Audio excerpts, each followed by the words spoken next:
ආයිබෝවන් අපි එදිනදා පාවිච්චි කරන සාමාන්‍ය උපකරණ පිටිපස්සේ හැංගිලා කියලා අපූර්ව විද්‍යාත්මක රහස් ගැන කතා කරන මේ විස්තරාත්මක අධ්‍යයනයට ඔයාලා හැමෝම ආදරෙන් පිළිගන්නවා. අද අපි කතා කරන්න යන්නේ 9න් භාගයටම ඔයාලා අහලත් ඇති. ඒ වුණාට ඇත්තට මේකේ විද්‍යාව කොහොමද වැඩ කරන්නේ කියලා හරියටම දැනගන්න ඕන කරන මාතෘකාවක් ගැනයි. ඒ තමයි සරල යන්ත්‍ර. හරි. අද අපි මේ මාතෘකාව යටතේ මොනවද කතා කරන්න කියලා පොඩ්ඩක් බලමු. සරල යාන්ත්‍රිකයෙන්දි මොනවද? ආනත තලය සහ ලිවරය, ඒ වගේම ලිවර එක ප්‍රධාන කොටස්, යාන්ත්‍ර වාසිය ගණනය කරන්නේ කොහොමද? සහ ප්‍රධාන ලිවර වර්ග 3 අඳුනගන්නේ කොහොමද කියන එක ගැන අපි අද කතා කරනවා. එහෙනම් අපි යමු අපේ පළවෙනි කොටසට. සරල යන්ත්‍රය මොනවද? ටිකක් හිතලා බලන්නකෝ. ඈත අතීතයේ ඉඳලම අපේ මිනිස්සුන්ට ලොකු ප්‍රශ්නයක් වුණා නේද?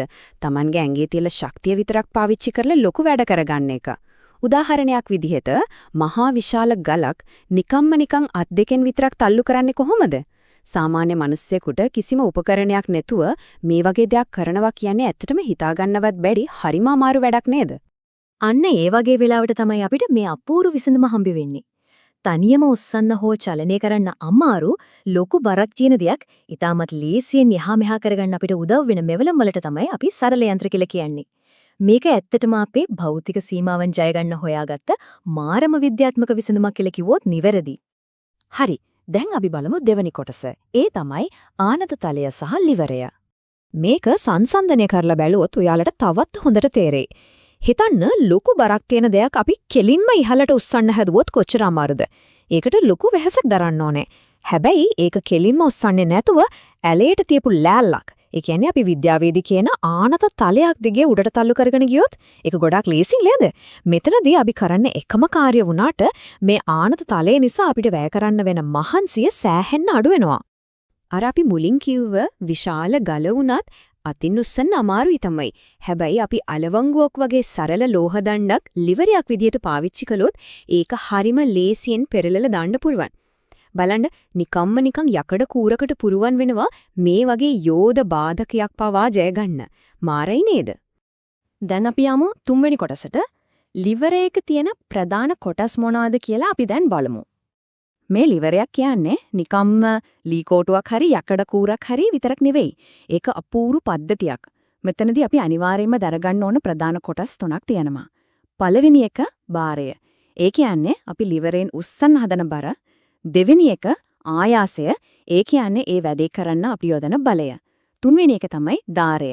මේක තමයි ලිවරය කැරකෙන ඒවත් නැත්නම් රැඳිලා තියෙන ලක්ෂය. මේ තුන් කට්ටුවම එකතු වුණාම තමයි ලිවර එක වැඩේ නියමටම කරන්නේ. ඊළඟට අපේ හතරවෙනි කොටස යාන්ත්‍ර වාසිය සහ ඒක ගණනය කරන්නේ කොහොමද කියන එක. මේ යන්ත්‍ර වලින් අපේ බලය ගණිතමය විදියට වැඩි කරන්නේ කොහොමද කියලා තේරුම් ගන්න එක ඇත්තටම වැදගත්. යාන්ත්‍ර වාසිය කියලා කියන්නේ මෙන්න මේකටයි. ඒ කියන්නේ අඩු බලයක් පාවිච්චි කරලා ලොකු බරක් උස්සන්න අපිට තියෙන හැකියාව. මේක හොයන්න හරිම සරල සමීකරණයක් තියෙනවා. අපි කරන්න ඕනේ භාරය ආයාසයෙන් බෙදන එක විතරයි. එතකොට අපිට යාන්ත්‍ර වාසිය කීයද කියලා හරියටම එනවා. හරි. නිකම්ම න්‍යාය කතා කරලා වැඩක් නැහැනේ. අපි බලමු මේක ප්‍රායෝගිකව වෙන්නේ කොහොමද කියලා. 15.1 ක්‍රියාකාරකමේ තියෙන මේ සිමියුලේෂන් එක පොඩ්ඩක් බලංග. ධාරය පිහිටීම වෙනස් කරනකොට මොකද වෙන්නේ කියලා අපිට මේකෙන් මරු විදිහට බලා ගන්න පුළුවන්. මේ අත්හදා බැලීමේදී අපි භාරය විදිහට ගන්නේ නිව්ටන් 100ක බරක් තියෙන පොතක්. මේ නිව්ටන් 100 තමයි අපේ ඊළඟ ගණනය කිරීම වලට පදනම වෙන්නේ. මෙතනදී ඔයාලට දකින්න පුළුවන් අපූර්වම දේ තමයි භාරය නිව්ටන් 100ක් වෙලා ධාරය හරියටම 50 කියන මැද ලක්ෂය තියෙනකොට ඒක බැලන්ස් කරන්න අපිට යොදන්න වෙන ආයාසයත් හරියටම නිව්ටන් 100ක්ම වෙන එක. මේකෙන් අපිට පැහැදිලි වෙනවා ධාරය තියෙන තැන අනුව අපි යොදන්න ඕන බලය වෙනස් වෙන විදිය. දැන් අපි එනවා අපේ පස්වෙනි, ඒ කියන්නේ අවසාන කොටසට. ඒ තමයි ප්‍රධාන ලිවර් වර්ග තුන හඳුනා ගැනීම. කලින් කිව්ව භාරය, ආයාසය සහ ධාරය කියන තුන හැමතිස්සම තියෙන්නේ එකම විදිහට නෙවෙයි. මේවා මාරු වෙන විදිහ අනුව ප්‍රධාන ලිවර වර්ග තුනක් හැදෙනවා. මේක මතක තියාගන්න හරිම ලේසි ක්‍රමයක් තියෙනවා. පළවෙනි වර්ගයේ ලිවරයකේ හරි මැද තියෙන්නේ ධාරය. දෙවෙනි වර්ගයේ ලිවරයක මැද තියෙන්නේ භාරය. එතකොට තුන්වෙනි වර්ගයේ මැද තියෙන්නේ ආයාසය. ලොකුවට කටපාඩම් කරන්න ඕනේ නෑ. මේ මැද තියෙන කොටස විතරක් මතක තියාගත්තා නම් වැඩේ ගොඩ. හොඳයි. දැන් අපි කතා කරපු දේවල් කොච්චර කුළුවට ගියාද කියලා බලන්න පොඩි ටෙස්ට් එකක් කරමු නේද? අපේ මූලාශ්‍රයේ තියෙන මේ ප්‍රශ්න තුනට උත්තර දීලා බලමු. පළවෙනි ප්‍රශ්නය අලවංගුවකින් ගලක් පෙරලෙනවා කියන්නේ මොන සරල යන්ත්‍රයට උදාහරණයක්ද? කප්පියද, ආනතතලයේද, liverයද, එහෙමත් නැත්නම් දසක හා අක්ෂයද? අපි කලිනුත් පැහැදිලිවම කතා කළානේ. මේක liverයක් විදියට තමයි වැඩ කරන්නේ. දෙවැනි ප්‍රශ්නය යාන්ත්‍රවාසිය හොයන්න පාවිච්චි කරන නිවැරදි සමීකරණය මොකක්ද? දැන් නම් ඔයාලට මේක හොඳටම මතක ඇති. භාරය ආයාසයෙන් බෙදුවාම තමයි අපිට යාන්ත්‍රවාසිය එන්නේ. ඒ කියන්නේ උත්තරේ භාරය බෙදීම ආයාසය.